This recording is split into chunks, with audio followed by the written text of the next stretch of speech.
Alright, it's been a few weeks since the last video. I got busy with some film work out in Vancouver. Deep lore for the people who don't watch the live streams. I work in the film industry in Vancouver, and that means sometimes I suddenly have a lot of work to do. I made this Japan guide originally for the 1.9.4 update, then 1.9.5 came out, so I restarted the guide. Then the 1.9.6 beta patch came out, and the full patch with it a few days later. Now, I could restart again, but I just want to get this video done, and the advice broadly given in this guide still applies for 1.9.6 and for pretty much any of the recent patches. Anyway, sorry for the long delay in videos, just busy with real life is all. Hope you enjoyed this one. The Shogunate has always been an interesting nation to play in Victoria 3 on account of their unique position as an isolated, highly educated agrarian society with huge potential, but which suffers with being under near constant scrutiny from the great powers, and having an entrenched landowner government that does them no favors. Throughout Victoria 3's time, there have been so many different ways to exploit the game and either restore the Emperor super early or get recognition or otherwise turn the somewhat laborious task of actually industrializing Japan into a mere handwave. While there do remain some things you can do to speed it up, in this video, I'll be playing as Japan and following a somewhat historical route without using any sort of exploit or weirdness. No treaty abuse, no weird abdication maneuvers, nothing that isn't just playing the game and using its basic mechanics to bring Japan out of its isolation and onto the world stage. Japan is, to me, the second step in learning the game after Belgium, which is truly excellent for learning the basics of the economic game, in my opinion. Regardless, this video is a combination of guide for Japan, intended for beginners, and something of a guide broadly to modernization and fixing up backwards nations. It'll cover how to disempower the undesirable landowners and how to empower the industrialists without accidentally giving too much power to middling groups like the rural folk or petite bourgeoisie.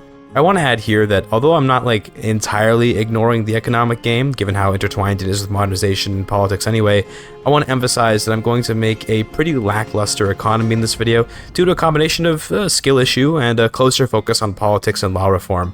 Without further ado, a simple Japan game. Japan is a very slow nation when you play them without any exploits. In the past, we could use corn laws to create a near completely reformed Japan within just a few years of the game.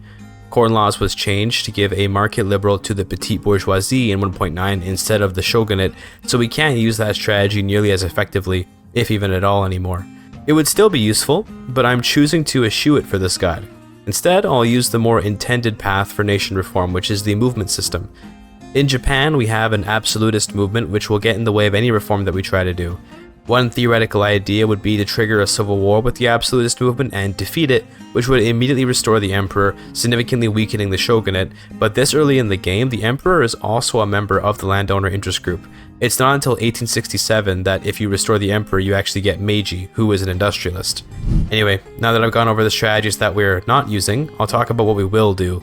We're going to suppress the absolutist movement while also bolstering the peasant movement, which will appear relatively soon in the nation. The peasant movement isn't anything amazing, but it does allow us to escape serfdom. The thing is, it won't contribute towards passing any law unless it gets enough activism. Now, you can sort of add activism to a movement by attempting to pass a law they want and then cancelling it. For example, with the peasant movement, if I want tenant farmers, I could begin passing homesteading, cancel it, which would make the peasant movement upset enough to influence my law changes, and then we could start passing tenant farmers. I am also not going to do that though, and instead I'm going to make myself look really smart by telling you that the best way to get the peasants riled up with activism is to just raise taxes. So, normally, putting taxes up to the point of causing mass radicalism is a horrible idea, but in this case, the radicals can serve our larger aims. It also fits the roleplay nicely of this overreaching, tyrannical shogunate that must be overthrown. It'll take some time for the support and activism on the peasant movement to increase, so in the meantime we'll lay the foundations for a better economy. As Japan, you have all the resources you could ever need for the early game. The only problem is how expensive it is to build the necessary industries to use them. We're on wooden construction for now, and honestly it can be a solid strategy to swap over to iron construction right away and get to work on your iron industry, but I'm going to just use wooden construction for now simply because I want a more chill game. Using iron construction right away makes managing your budget much harder, and as Japan, taking on debt is very dangerous as your interest rate is huge. So, I'll be using Kanto as my industrial heart. We want logging, tools, and iron. We'll be using the logging for construction and the iron for tools. The tools themselves are for the better logging production method. Better production methods are not just superior because they produce more goods, but also because they create better jobs, which means pops that make higher wages, and therefore they pay better income taxes. I say that, but until we actually reform the tax laws, we currently have land-based taxation, meaning we only tax our peasants. Nonetheless, laborers and machinists tend to be apolitical until you unlock the labor movement tech, whereas peasants will support either the shogunate, the rural folk, or the religious folk usually. So moving pops out of supporting the shogunate and into supporting nothing is good. Sorry for the long-winded start here, by the way. What I'll add, to summarize, is that we want to de-peasant because peasants are not very useful to the nation, and we want to start generating radicals while bolstering the peasant movement and suppressing the absolutist movement so we can get off of serfdom. One thing to keep in mind as Japan is that your traditionalist economics gives you a huge malus to market access price impact. That means that until we fix that law, we're going to want to keep our industries in one state where possible. Kanto is great for that, so that's where we're building everything up. The only resource we're missing here is coal, and we'll have to suffer the penalty when we build up the coal in Kyushu for the later, better iron mine production methods. In terms of laws to pass, we'll wait to get rid of serfdom. I'm going for professional army, just because we have time to kill. Whether this law passes or not is mostly just luck, and it's of little consequence if it does or doesn't. I've queued up the buildings I want, gotten my law change started, and bolstered the peasants while suppressing the absolutists, all with maximum taxes. Do not be afraid of the radicals. They will be the revolutionaries that free Japan from the yoke of the shogun. By November of 1839, I have finished up the tools, iron, and logging in Kanto that I want, leaving me with a pretty healthy budget and almost 50 construction points. I'm now going to build a ton of universities. One distinct advantage Japan has is that its literacy rate is extremely high. That means despite being a backwards nation, we can get working on our technology very quickly. These universities may prove quite expensive, but we'll be keeping a close eye on the gold reserve, and if need be, we'll make some adjustments to our expenses. In 1842, I finished passing professional army pretty much right on time to start passing homesteading. Between tenant farmers and homesteading, you'll tend to see more reinvestment with tenant farmers, but more standard of living with homesteading. Given I want to stop making unending radicals after getting off serfdom, homesteading felt appropriate.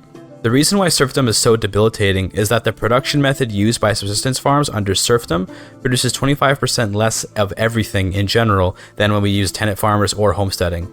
Essentially, there's less stuff being made, and so all your pops have less stuff to live with.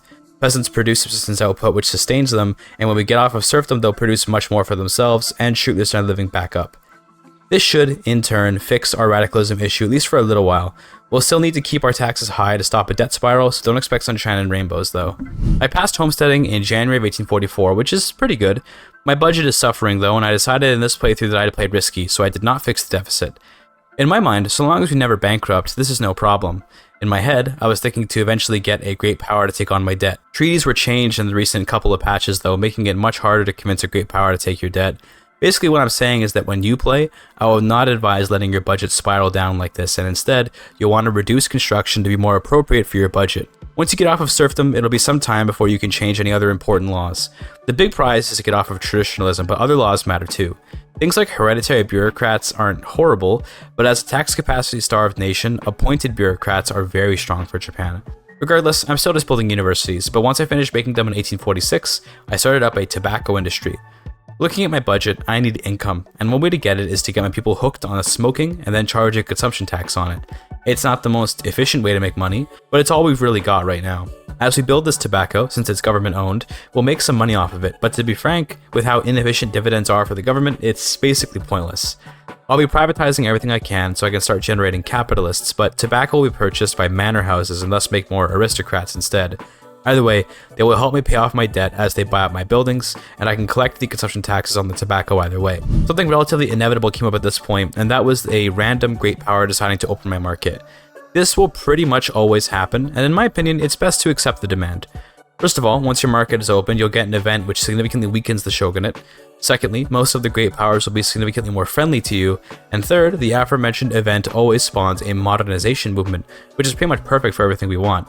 It lets us get off of traditionalism, it lets us reform our tax law, and even lets us switch to protectionism from free trade. America opened my market in 1846, and I gave in to their demands in 1847, seeing it as a positive overall. It'll take some time before the new modernization movement gains some support, but of course, we'll be bolstering them, and continuing to suppress the absolutist movement. If you're still bolstering the peasant movement, you can stop that now by the way, we only wanted them for getting off of serfdom. While we wait for the modernization movement to gain traction, I'll be passing dedicated police. This helps weaken the shogunate as well, and it's ultimately just a filler law that I'm using to pass the time. While I'm passing that law, if you're wondering about what I'm building, it's just more plantation goods, things like tobacco, cotton, whatever is profitable. I'm hoping to just get my budget issue fixed up by this point. I'm waiting to start going heavily into iron and tools until I get more coal and steel, but I could have been working on that from the get-go really. It's more that I was focused on things like my laws and was neglecting to build my economy properly. Sometimes I'm a bit of a lazy player, what can I say? By September of 1849, I finished passing dedicated police and was lucky enough to get a modernizer leader for the rural folk. Your mileage will vary here since interest group leaders are totally RNG, but if you want, you can save scum exiling interest group leaders. Just kick the rural folk out of government, save the game, exile the leader. If you don't like the ideology that you get, reload, wait 1 day, and do it again. To me, save scumming something this important when it's entirely random makes a lot of sense. If you refuse to save scum, you could be waiting for a long time to get the modernizer that you want. In my game, I did get lucky, so no need to save scum.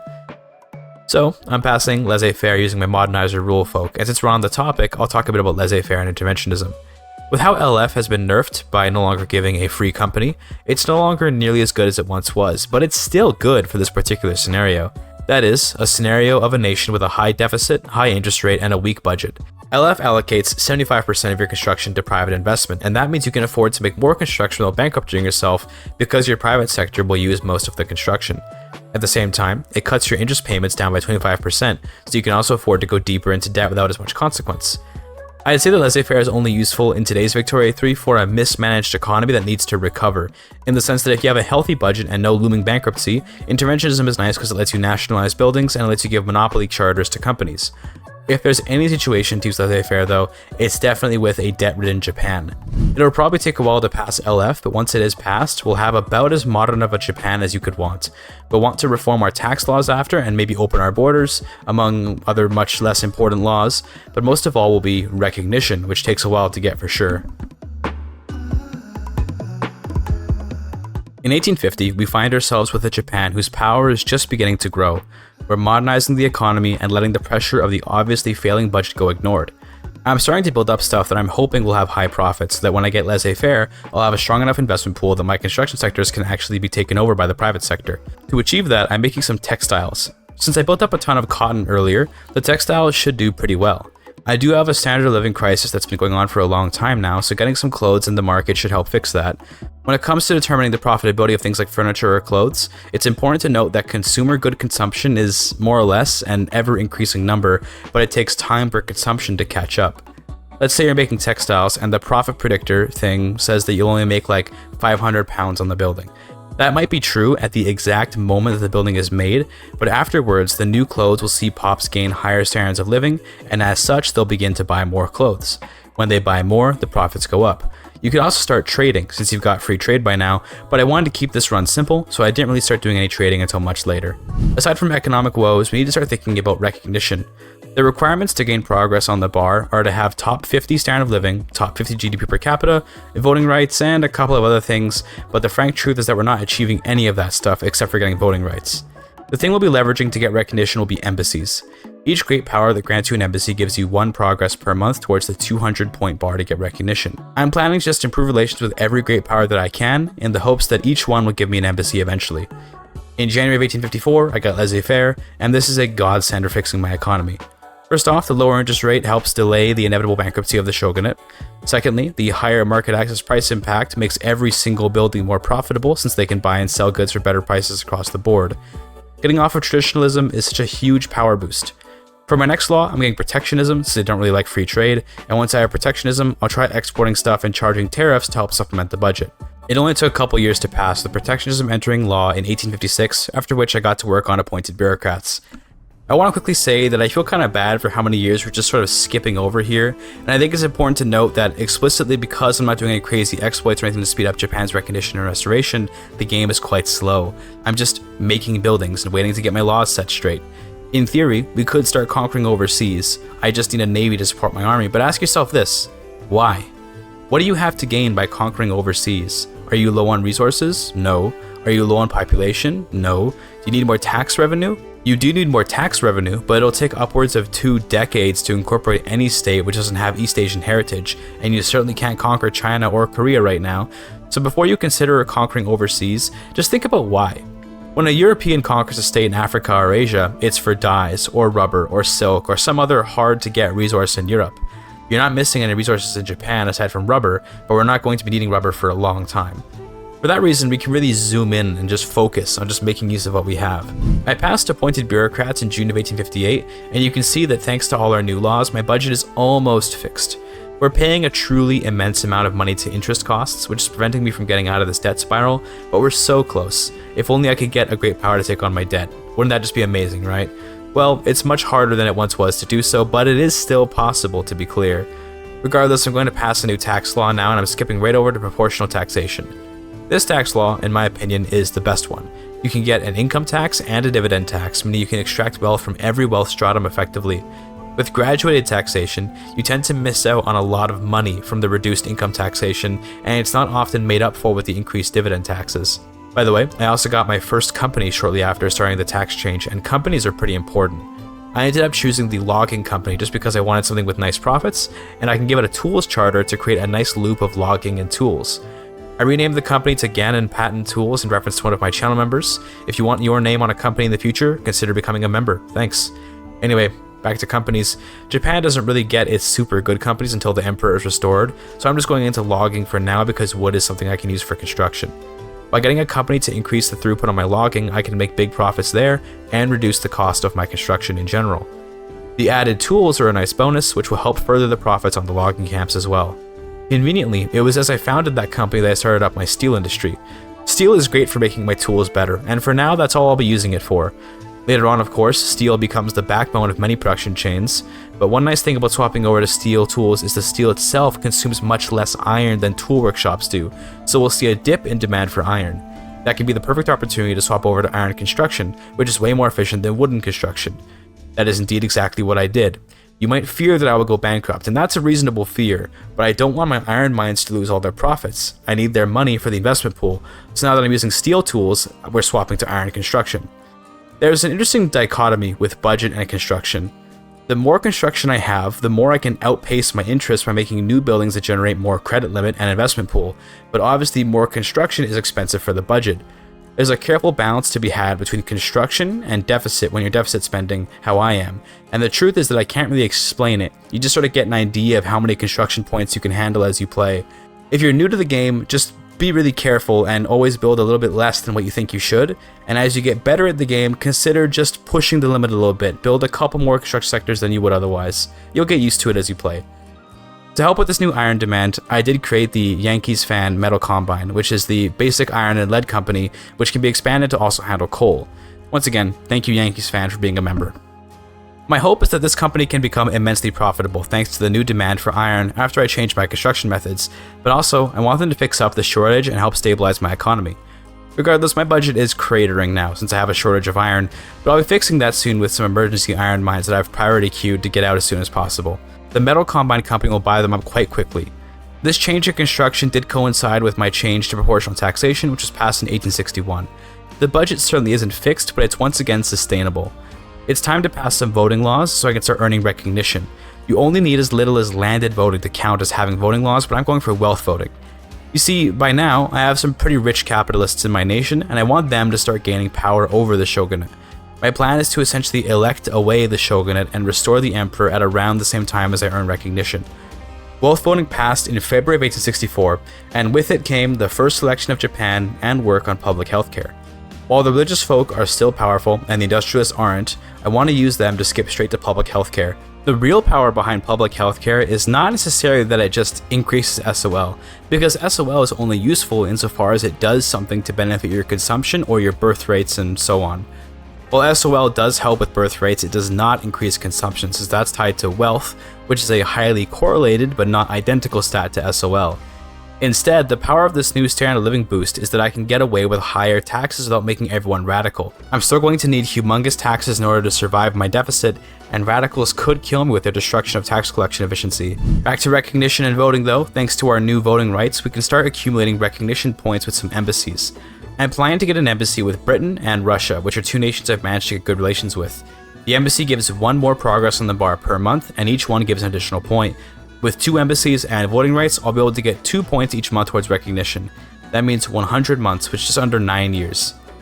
I got my first embassy with Britain in May of 1864 by giving up some trade concessions I don't care about, and a power block embassy. I got the Russian one a bit later, but in the meantime, I did have my first election. The Imperial Rule Party, for some reason, excluded the shogunate and won a huge landslide victory, meaning I get to start restoring the emperor quite nicely. My nation, by this point, is quite well reformed, so I no longer care to keep the farmers or intelligentsia in government. I just need a high legitimacy rule that can start restoring the emperor, and that's what we got started on. The honorable restoration began in August 1864, and that will take 120 months or 10 years. Now we just wait until we've restored the emperor and gained recognition. I got that Russian embassy in October that year, and with that, we're now actually getting 2 points towards recognition each month. That means I should end up recognized before to even restore the emperor. To speed this process along, I could try going to war with a major or great power to enforce some whatever war goals, but again, we're playing very chill and taking things slowly. A few months later, in January of 1865, I even got Russia to guarantee my independence, which is a huge boost to my confidence. I no longer need to fear France or America deciding they want to take a chunk of my land, and I can truly kick back and watch progress bars fill up. I passed public healthcare in March that same year, which was great, and naturally, I got onto public education after that. I'm just spending my time enacting easy win laws and building up more buildings. Well, it's actually mostly my private sector handling the buildings. I'm just going along for the ride, praying that once I get recognition, my interest rate will stop killing me. The move from unrecognized regional power to great power is huge for interest, as you can go from getting an extra 50% interest for being an unrecognized regional power to getting a 50% reduction in interest from being a great power.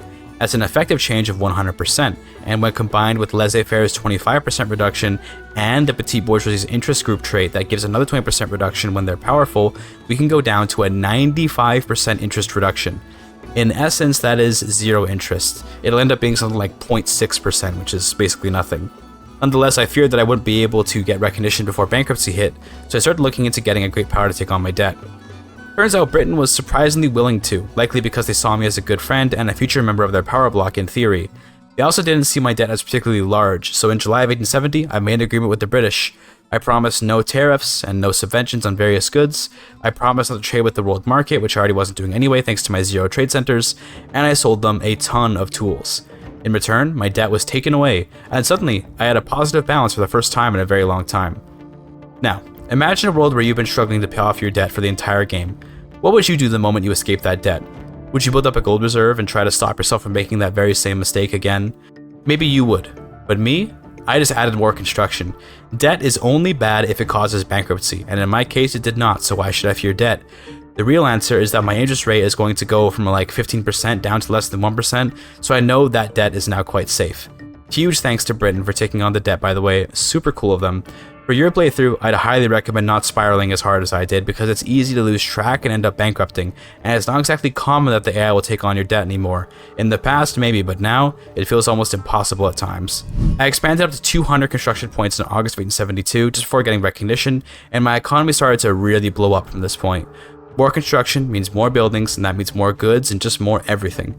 I started putting down railways, expecting that soon I'll have enough buildings that infrastructure will matter, and then in December that year, I signed a treaty of commerce and navigation with France of all nations. Japan is now recognized, but not quite a great power yet. We'll need a navy and an army for that. I'm going to restore the emperor first, then start militarizing.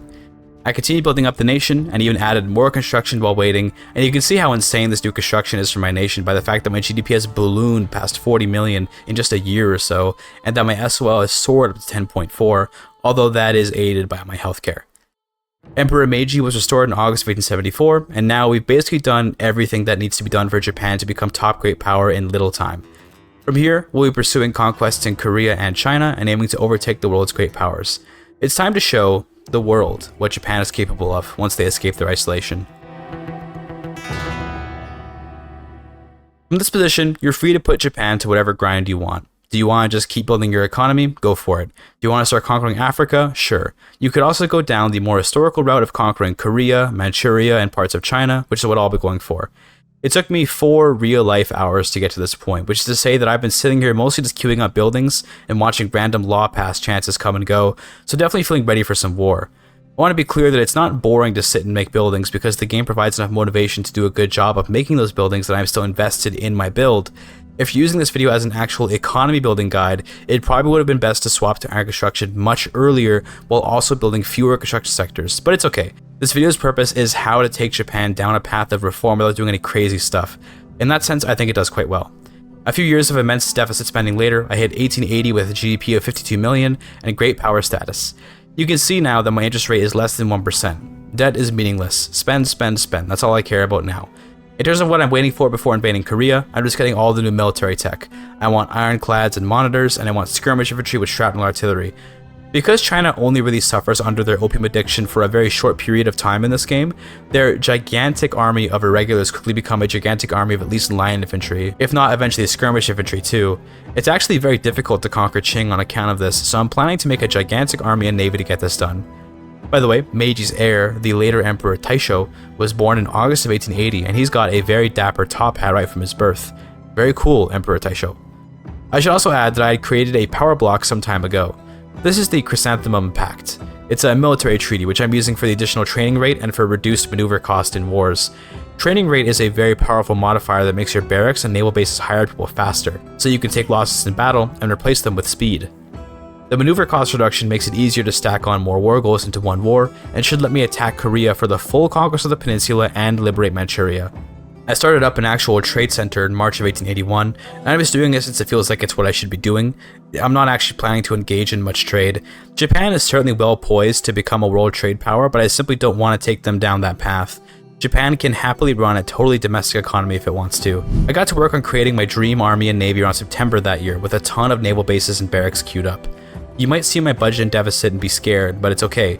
I'll be hitting that critical mass of GDP growth that sees my debt cap outgrow my deficit, and I'll no longer have to worry about it. You can see that as I focus on my military buildings, my GDP has stagnated a bit, not even reaching 60 million by October of the next year, but once I get back to making actually productive buildings, the GDP will quickly soar. I hit 62 million in 1884, at which point I was making basic plantations while waiting for my barracks and naval bases to recruit.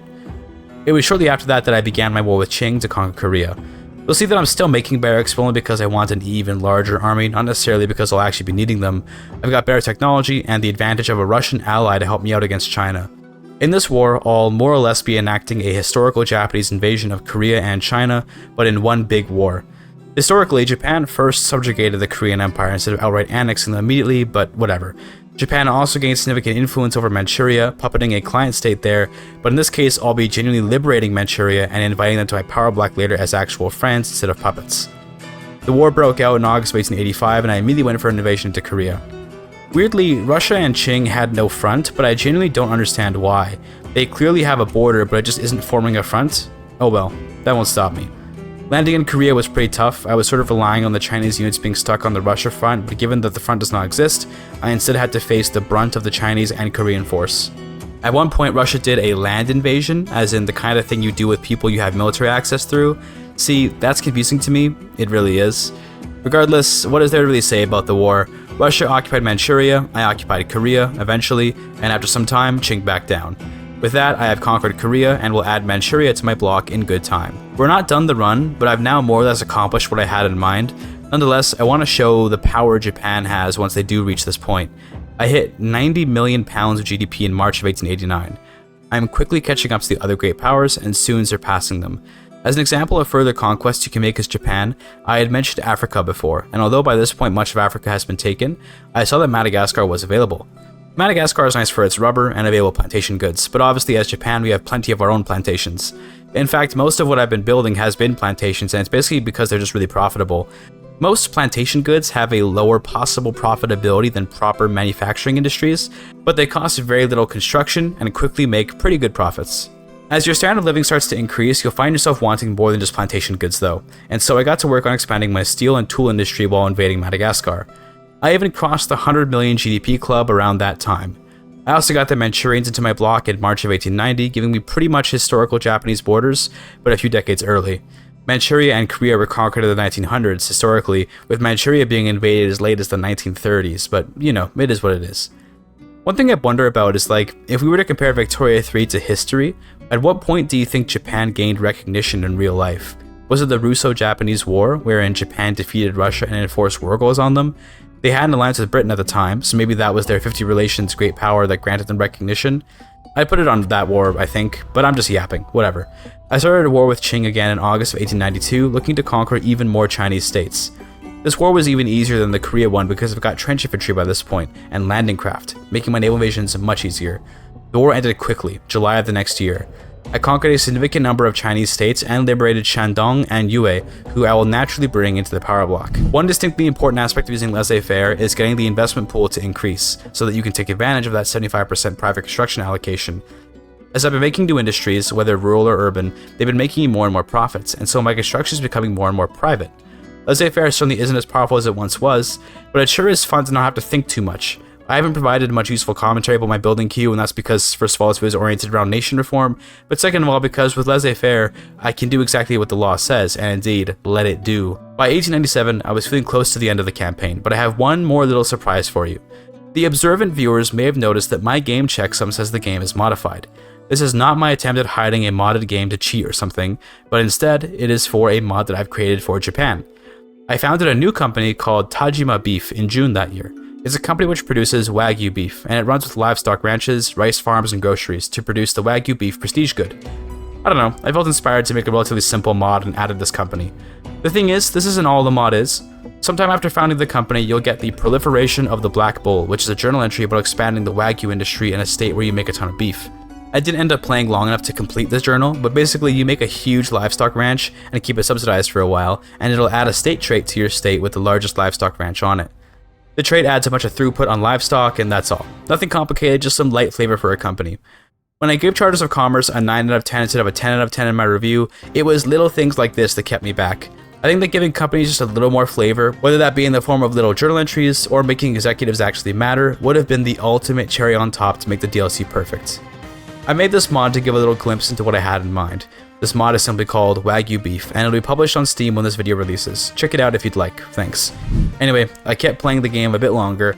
I wanted to have a sort of final boss showdown type deal, and I wanted to simulate something like the Russo-Japanese War, so I decided to subjugate Manchuria, despite them being in my power block, simply because I knew Russia would defend them.